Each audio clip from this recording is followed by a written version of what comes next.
ওর বিশ্বাস রয়েছে। বনি ইসরাইলের এই যুবক 99 জনকে হত্যা করার পরে ওর ভিতরে এখন প্রচন্ড রকম ভীতি কাজ করতেছে, ভয়। 99 জনরে মারছে, আমার তো মরা লাগবে, আমি মরে গেলে আমার আল্লাহর সামনে আমাকে দাঁড়াতে হবে। ওয়া আম্মা মান খাফা মাকামা রাব্বিহি, আমার তোমার রবের সামনে দাঁড়ানো, কি জবাব দেব? আল্লাহ তো আমাকে শাস্তি দিবেন, কারণ আল্লাহর শাস্তির থেকে আমি তো রেহাই পাবো না, আমি তো অন্যায় করেছি। যুবক এবার বের হয়ে গেল। সেই জামানায়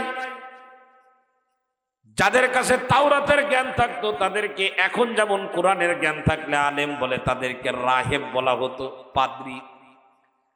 এক পাদ্রীর যে বলল, আমি 99 জনরে হত্যা করছি, কিন্তু আমার ভুল বুঝে আসছে, জীবনে আর কাউরে হত্যা করব না, আমি আল্লাহর ধরপাকড় থেকে, জাহান্নামের আগুন থেকে বাঁচতে চাই। এখন আমার কি করণীয় সেইটা তুমি বলে দাও। যার কাছে যে বলছে, এই বেচারা ছিল সেমি আলেম, ভালো অভিজ্ঞ কোনো আলেম না, রাহেব না। সে বলতেছে 99 জনরে হত্যা করছো, তোমার জন্য কোনো দরজা খোলা নাই, তোমার ক্ষমা হবে না। 99 জনকে হত্যাকারী যুবক, বুখারী মুসলিম শরীফের হাদিস। মনে মনে বলতেছে, হাই রে, ক্ষমার দরজা যখন খোলা নাই, তোরে বাদ রেখে লাভটা কি? ওরে হত্যা করে 100 পূরণ করলো। ওরে হত্যা করার পরে যখন রাস্তায় বের হবে, একজন মুরব্বীর সঙ্গে দেখা, শায়েখের সঙ্গে দেখা। কি ব্যাপার, কোত্থেকে আসে? যুবক বলে, আমি 99 জনরে হত্যা করার পর গেছিলাম রাহেবের কাছে, আমার ক্ষমার কোনো দরজা আছে কিনা। সে বলে, আমার নাকি কোনো ক্ষমার দরজা নাই।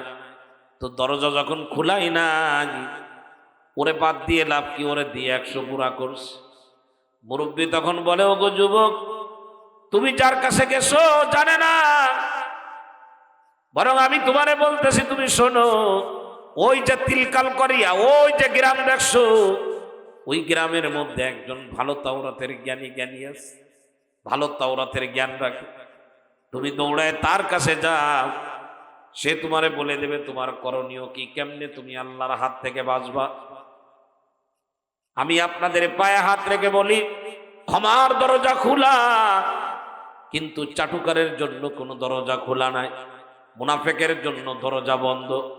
এজন্য আমাদের চেতনা হবে, যারা রাজনীতি করেন তারাও রাজনীতির ময়দানে এই কথাটা চালু করার চেষ্টা করেন। ইসলাম হলো পূর্ণাঙ্গ জীবন ব্যবস্থার নাম। ইসলাম ধর্ম কোনো পার্ট টাইম ধর্ম না। এ ধর্ম ব্যক্তি জীবন থেকে শুরু করে জীবনের সকল জায়গায় মানতে হবে, এটাই হলো বাধ্যতামূলক, এর বাইরে যাওয়ার কোনো সুযোগ নাই।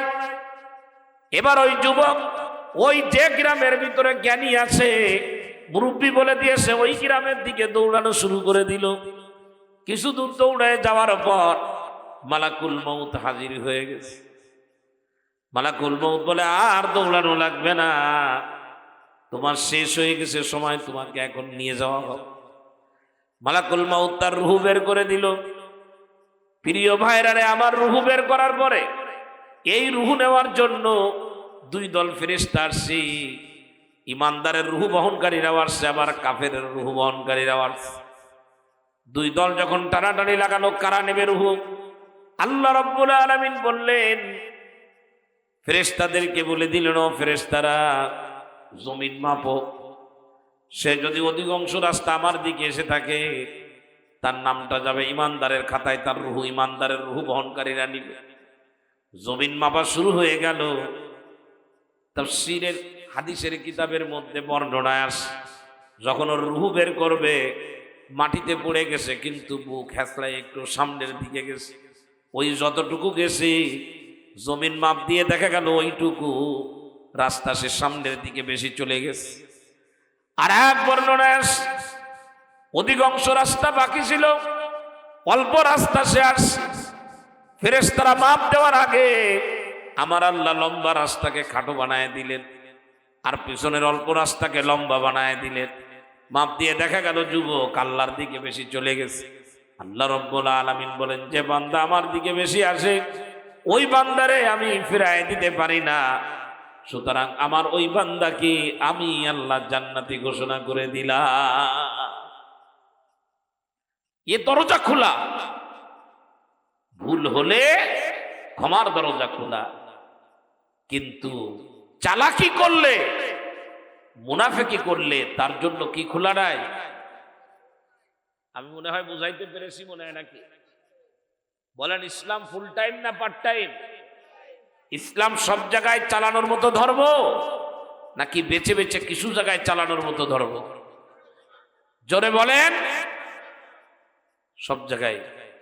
এখন অনেক ভাই বিরাদার দেখি মোবাইলের কারণে অনেকের কথা এখন ফেসবুকে, সোশ্যাল প্ল্যাটফর্মে আসে। অনেকেই দেখি বলে যে আমরা রাষ্ট্র জীবনে ইসলাম এটা আমরা চাই না। এই কথা বলে একটা মানুষ স্বস্তিতে কিভাবে থাকে? তো কাফের হয়ে গেছে। এই কথা যেই বলবে সেই কাফের হবে, আর কাফের হওয়ার সাথে সাথে তার বউ তালাক হয়ে যাবে। এখন আবার কালেমা পড়া লাগবে, হুজুর দিয়ে আবার বিবাহ পড়ানো লাগবে। কিয়ামতের আগে অবৈধ সন্তানে জমিন ভরে যাবে। তো এই অবৈধ সন্তান কিভাবে আসবে? এই জাতীয় কথার কারণে ঈমান চলে গেছে, ঈমান যার কারণে বিবি তালাক হয়ে গেছে। এরপরেও বিবির সঙ্গে মেলামেশার কারণে যে সন্তান হবে, সে সন্তান বৈধ না অবৈধ হবে? গভীরের কথা। চায়ের দোকানে বসে গল্প করা যাবে, কিন্তু আমার ঈমান যায় এমন কথা বলা। চায়ের দোকানে কিছু মুরব্বীদের বলতেই শুনি, নিজের কানেও শুনছি, মুরব্বীরা বলে হুজুররা লম্বা লম্বা কথা বলে। আরে হুজুররা তো লম্বা লম্বা কথা বলে, হুজুর তো মসজিদে ইমামতি করে, উনি বসে কি? উনি কি বসে? হুজুর উনি বসে 5 ওয়াক্ত নামাজ পড়াইতে। চাচারে জিজ্ঞেস করা হলো, হুজুর তো বোঝেন, আপনি কদ্দূর কি বোঝেন? আমরা সব বুঝি, ওই বুঝে শুনেই বলতেছি ইসলাম সব জায়গায় চলে না। চাচারে জিজ্ঞেস করা হয়, চাচা এটা কোন কিতাবে পেয়েছেন যে ইসলাম সব জায়গায় চলে না? ও বহুত কিতাবের নাম মুখস্থ আছে, বলি না, বললে আপনারা রাগ করবেন। তাই আছে না নাই? আরো জোরে বলেন। 24 ঘন্টার জিন্দেগি ইসলাম মানতেই হবে, মানা লাগবে, রাজনীতির মাঠেও মানতে হবে। বোঝেন আর না বোঝেন, মানেন আর না মানেন, এ কথা 100 বার বলবো। ইসলাম কোনো পারিবারিক ধর্ম না, ইসলাম কোনো ব্যক্তির ধর্ম না, ইসলাম হলো মানুষের জীবনের সব জায়গার ধর্ম। ঠিক না? আল্লাহ আমাদের বুঝার তৌফিক দান করেন, আল্লাহ আমাদের বুঝার তৌফিক দান করেন। জীবন যায়, জীবন চলে যাওয়ার মতো হুমকি, জীবন চলে যাবে, তখন কি ইসলাম বাদ দিয়ে দেবে? রাসূল বলেছেন, বুখারী মুসলিমের হাদিস, লম্বা হাদিস, সে হাদিসের শুরু থেকে শেষ পর্যন্ত বলতে গেলে অনেক সময় লাগে। শয়তানের পদাঙ্ক অনুসরণ করার কোনো সুযোগ নাই। ইন্নাহু লাকুম আদুউম মুবিন, শয়তান আমাদের স্পষ্ট শত্রু। আমরা আমাদের জীবন কোথায়? মিলবে না, একদম মেলে না। পূর্বের জামানায় এক বাদশা ছিল, নবীজি বলেন সেই বাদশা নিজেকে নিজে রব বলতো। কি বলতো? আমাদের রবকে। কথা বলে না, বলেন আমাদের রবকে। ইয়া আল্লাহ, কত কথা যে এখন বলে, আর এগুলো নিয়ে ট্রল হয়, সোশ্যাল মিডিয়া গরম হয়। আমরা নিজের চোখে দেখি, নিজের কানে শুনি, তখন চিন্তা করি যে আমরা কি ওয়াজ করি। জুমার দিন হাজার হাজার মুসাল্লি নিয়ে নামাজ পড়তেছে, অথচ এই মুসাল্লিরাই বলবে, এরাই পরে বাইরে যেয়ে বলে ইসলাম সব জায়গায় চলে না। কারে নিয়ে ইক্তেদা করলাম, কারে নিয়ে সিজদা দিলাম? বুঝাইতে পারি না, আমরা বুঝাইতে পারি না। আল্লাহ আমাদের সহি বুঝ দান করে। সেদিন দেখলাম একজন, ভালো মনে করি তাকে আমি, কিন্তু তার কথাটা আমার কাছে ভালো লাগে না। সে বলতেছে আমি মুমিন না কাফির, আমি মুমিন না মুসলিম। সে কথা আপনি বলার কে?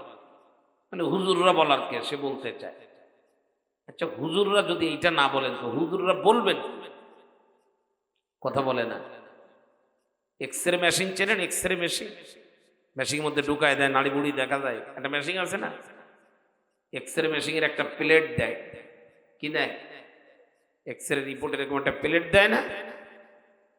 এরকম একটা প্লেট দেয়। তো প্লেট আমার কাছে দিলে তো আমি পুরো বলে দিতে পারবো যে কোন জায়গায় কি হয়েছে না কি, কিন্তু বলতে পারেন কে? এখন যদি কোনো রোগী বলে প্লেট দেখে এই রোগের কথা বলার ডাক্তারকে, তাহলে বোঝা গেল এই রোগী আরো একটা রোগের রোগী, সে রোগের চিকিৎসা হবে পাবনায়। কোন জায়গায়? উলামায়ে কেরাম প্লেট দেখা শেখেন নাই, ব্রিজ বানানো শেখেন নাই। উলামায়ে কেরাম যারা ব্রিজ বানায়, যারা প্লেট বানায়, যারা ডাক্তারি করে, যারা রাজনীতি করে, এরা যদি ধর্মের দৃষ্টিতে কোনো ভুল করে সেগুলো ধরায় দেওয়ার যোগ্যতা উলামায়ে কেরামের জন্য। বলতেই হবে। আপনি কুফরি করবেন, আপনি শিরকি কাজ করবেন, আর আমরা বলবো না? আমরা বলবো না? আমাদের জবাবদিহিতার মুখোমুখি দাঁড়াতে হবে।